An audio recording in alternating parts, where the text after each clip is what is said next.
Assalamualaikum Sobat Inspira, apa kabar? Semoga baik ya. Bersama saya Ayunda Triandani, dalam beberapa menit ke depan akan mengulas informasi terupdate dalam program News Minute.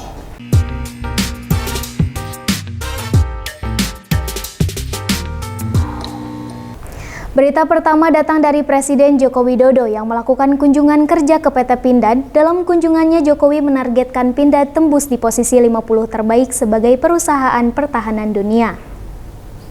Presiden Joko Widodo bersama Menteri Pertahanan atau Menhan Prabowo Subianto dan jajarannya Selasa siang melakukan kunjungan ke PT Pindad di Kota Bandung.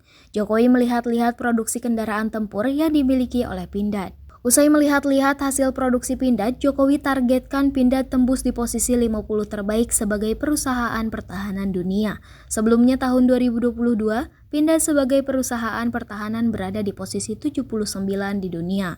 Diperkirakan tahun ini sudah masuk angka 60 dan 2025 nanti diharapkan masuk top 50, sehingga progres terlihat. Jokowi pun mengapresiasi Kemenhan yang rutin memesan hasil produksi Pindad. Yang berkaitan dengan kendaraan tempur dan saya melihat juga perkembangannya sangat cepat sekali. Di tahun 2022 peringkat Pindad sebagai perusahaan pertahanan itu rankingnya di 79 tahun 2022. Kita perkirakan tahun ini sudah masuk ke tahun 2024, kita perkirakan akan masuk ke angka 60, tetapi 2025 kita sudah masuk ke top 50. Sementara Dirut PT Pindad Abraham Mos mengatakan paling banyak pemesan saat ini dari Menhan, artinya sebuah prospek peluang yang dimanfaatkan oleh kebutuhan dalam negeri. Sementara mengekspor amunisi ke Amerika Serikat, setiap bulannya Pindad mengirim 2 kontainer berisi amunisi. Itu apakah kalau kita secara domestik ini kita sudah supply senjata, pistol dan lain-lain, bagaimana yang ekspor? Yang tadi saya sampaikan bahwa saat ini kita sudah ekspor amunisi kita ekspor senjata, pistol, dan ada beberapa negara yang minta kendaraan-kendaraan itu. Wah, kalau munisi saja, itu 1 bulan kita mengirim 2 kontainer. Bayangkan aja, jadi cukup banyak ya saat ini. Dan permintaan senjata dan pistol, walaupun kuantitasnya belum banyak, tetapi rutin ada. Seperti diketahui, Selasa pagi Jokowi melakukan kunjungan kerja menggunakan kereta cepat dari Halim menuju Tegaluar dan dilanjutkan mengunjungi PT Pindad bersama Menteri Pertahanan Prabowo Subianto. Dari Kota Bandung, Jawa Barat, tim Inspira TV melaporkan. Sejumlah organisasi relawan yang berasal dari berbagai daerah di Jawa Barat yang sebelumnya mendukung Prabowo Subianto di Pilpres, kini mengalihkan dukungan ke Ganjar Pranowo. Hal tersebut dilandasi karena menilai jika Ganjar lebih baik dan mumpuni dari Prabowo dalam tata kelola pemerintahan. Pengalihan dukungan dari Prabowo ke Ganjar tersebut dideklarasikan di rumah bersama alumni di kawasan Jalan Imam Bonjol di Pati Ukur, Kota Bandung. Relawan yang kini mengalihkan dukungan kepada Ganjar Pranowo berasal dari ex-relawan Perempuan Indonesia Raya atau PIRA, lalu mantan relawan Kristen Indonesia Raya atau KIRA, ex-pengurus PAC Gerindra Kecamatan, dan masih banyak lainnya. Mereka pun melakukan pembacaan deklarasi pindah dukungan dilanjutkan dengan mengganti pakaian bergambar Ganjar Pranowo. Aksi ini disambut baik oleh pengurus rumah bersama alumni yang mengaku senang dengan bergabungnya mantan pendukung Prabowo Subianto ini. Alasannya sendiri kami melihat bahwa sosok figur Ganjar Pranowo ini memiliki nilai-nilai plus dibanding daripada Pak Prabowo. Bahwa kami tidak berpikir tendensi apa-apa, kami hanya memikir bangsa ini untuk saling menjaga NKRI. Mereka selanjutnya akan mengikuti kerja-kerja politik untuk dapat memenangkan Ganjar di Jawa Barat. Dari Kota Bandung, Jawa Barat, Bubi Roska melaporkan. Lembaga Penelitian dan Pengabdian kepada Masyarakat atau LPPM ITB berkolaborasi dengan Forum Penyelamat Lingkungan Hidup Jawa Barat menginisiasi pembangunan instalasi pengolahan kohe atau biogas digester di Kampung Babakan Ampera, Desa Jayagiri, Kecamatan Lembang, Bandung Barat. Lembaga Penelitian dan Pengabdian kepada Masyarakat atau LPPM ITB berkolaborasi dengan Forum Penyelamat Lingkungan Hidup Jawa Barat menginisiasi pembangunan instalasi pengolahan kohe atau biogas digester di Kampung Babakan Ampera, Desa Jayagiri, Kecamatan Lembang, Bandung Barat. Selanjutnya, instalasi tersebut akan mengolah kotoran hewan sapi menjadi biogas untuk pemanfaatan industri UMKM.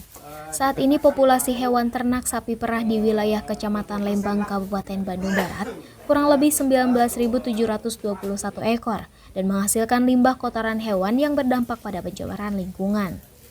Ketua Kelompok Keahlian Teknologi Pengolahan Biomasa dan Pangan Fakultas Teknologi Industri Profesor Lienda Handojo mengatakan, pembangunan instalasi pengolahan limbah kohe ini selain meminimalisir pencemaran lingkungan juga memberikan nilai ekonomis bagi masyarakat sekitar. Selain ada program biogas dari LPTN, juga ada program pembiakan maggot dari kotoran sapi. Program ini adalah program dari PTNI Fakultas Teknologi Industri. Pikir bahwa sesuatu itu akan menjadi nilai ekonomis kalau kita bisa memanfaatkannya dan menggunakannya. Sehingga industri, katakanlah pabrik tahu ini aja sehari dia habis 75.000 untuk kayu bakar. Kalau kita punya biogas kan artinya mengurangi. Dalam prosesnya, limbah kohe yang diolah akan menghasilkan biogas yang bisa dimanfaatkan masyarakat. Selain itu, sisa dari pengolahannya, biogas berupa ampas padat diolah menjadi kompos dan pangan maggot yang memiliki nutrisi tinggi bagi hewan ternak khususnya sapi. Diharapkan instalasi yang dibangun bisa menjadi solusi bagi pengelolaan sampah organik dan limbah kohe bagi masyarakat dan desa sekitar hutan. Dari Kabupaten Bandung Barat, Bobi Roska melaporkan. Forkopimda Jabar gelar panen raya padi di lahan pesawahan dibina oleh Kodam 3 Siliwangi di kawasan Cicalengka, Kabupaten Bandung. Padi yang sebelumnya ditanam menggunakan pupuk Bios 44 yang merupakan inovasi dari Kodam 3 Siliwangi dinilai dapat panen lebih cepat serta menghasilkan padi dengan kualitas yang lebih baik.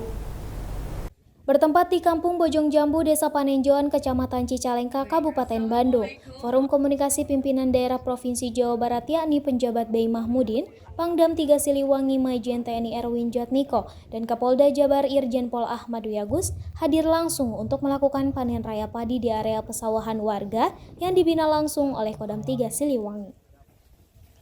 Pembinaan dilakukan sejak para petani yang dinaungi oleh gabungan kelompok tani Mekarsari diberi modal pupuk Bios 44 yang merupakan inovasi dari Kodam 3 Siliwangi.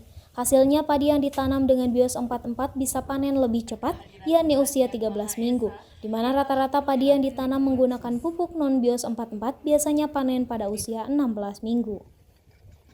Selain itu, menurut Ketua Gapoktan Mekarsari Sobur Al-Qodarisman, pesawahan yang dipanen setelah menggunakan Bios 44 juga menghasilkan padi yang lebih padat dan berkualitas, dan hasilnya nyaris 2 kali lipat dibanding sebelumnya.